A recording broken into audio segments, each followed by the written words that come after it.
देश के बैंक बेच दिए, कंपनियां बेच दी, देश के हवाई अड्डे बेच दिए, रेलें बेच दी। अब छोड़ेंगे क्या? ये खेती भी बेच दी थी।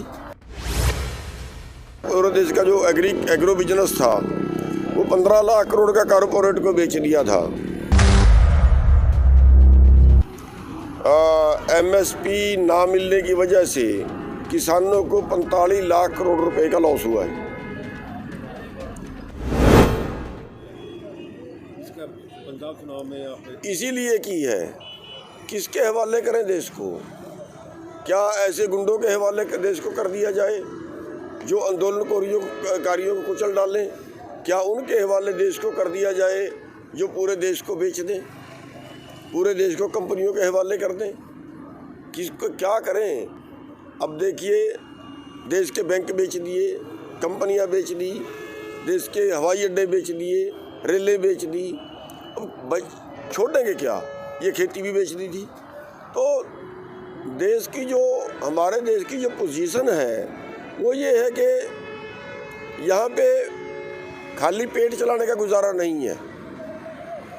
यहाँ पे 20 करोड़ लोग ऐसे हो गए हैं जिनका 2 टाइम की रोटी जिनको नहीं जुड़ती, और उसी देश में कंपनी राज हो, उसी देश में जो है पैसे कमाने की होड़ हो। एक आदमी की आमदन एक दिन की 2000 करोड़ हो, दूसरा उसी देश का नागरिक हो, उसकी 35 रुपये रोज की ना हो। तो इसका दोषी कौन है? इसका दोषी राजनीति है, हमारे नेता है, हमारे नीतिकार हैं। तो उन नेताओं को जब तक हम नहीं बदलेंगे तब तक कुछ नहीं होगा। ये तो देश पे कंपनी राज हो गया है। कंपनी जिसको पैसे देती है उसके पक्ष में देश के कानून बन जाते हैं। तो इसमें इसको शुद्ध करने की जरूरत है, इसके अलावा कोई चारा है ही नहीं। तो चुनावी मैदान में उतारेंगे अपने कैंडिडेटों को? बिल्कुल उतारेंगे, बिल्कुल उतारेंगे।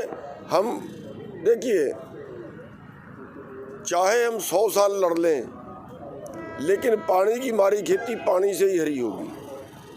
अब इन्होंने पूरे देश का कारोबार, पूरे देश का जो एग्रो बिजनेस था वो 15 लाख करोड़ का कारपोरेट को बेच दिया था।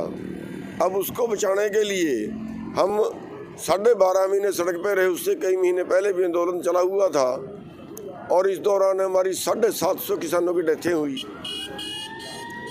2 डिग्री टेम्परेचर, 45 डिग्री टेम्परेचर पे बैठे, लेकिन किसी ने नहीं सुनी।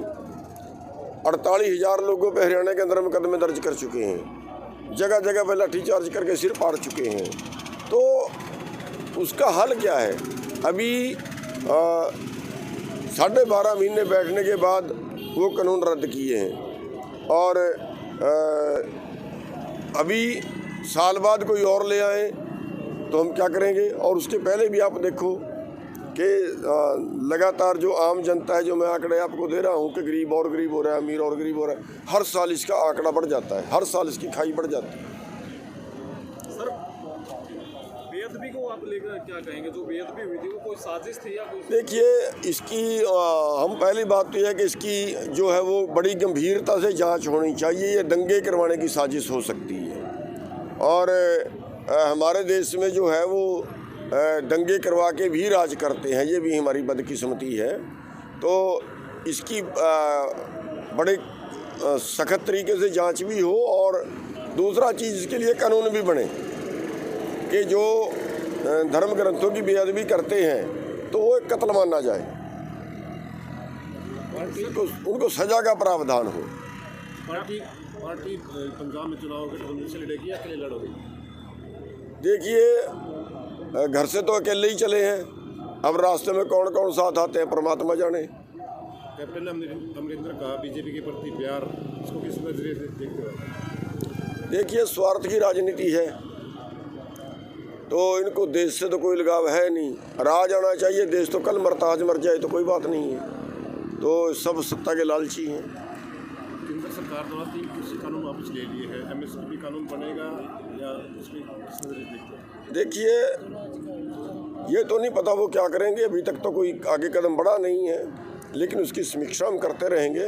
लेकिन इतना ज़रूर बता देते हैं कि पिछले 15 सालों में एमएसपी ना मिलने की वजह से किसानों को 45 लाख करोड़ रुपए का लॉस हुआ है पिछले 15 साल में। तो अगर ये पैसा किसानों की जेब में जाता या अब भी आगे जाए तो उससे पूरे देश की अर्थव्यवस्था बढ़ेगी, पूरे देश की जीडीपी बढ़ेगी। क्योंकि किसान पैसा जेब में तो रखता नहीं, उसको सारा पैसा वो बाज़ार में खर्चना होता है और वो बाज़ार में फिर वो दुकान पे जाएगा, दुकान वाले का व्यापारी पे जाएगा, व्यापारी वाले का फैक्ट्री में जाएगा, वो पूरा सर्कल घूमता है।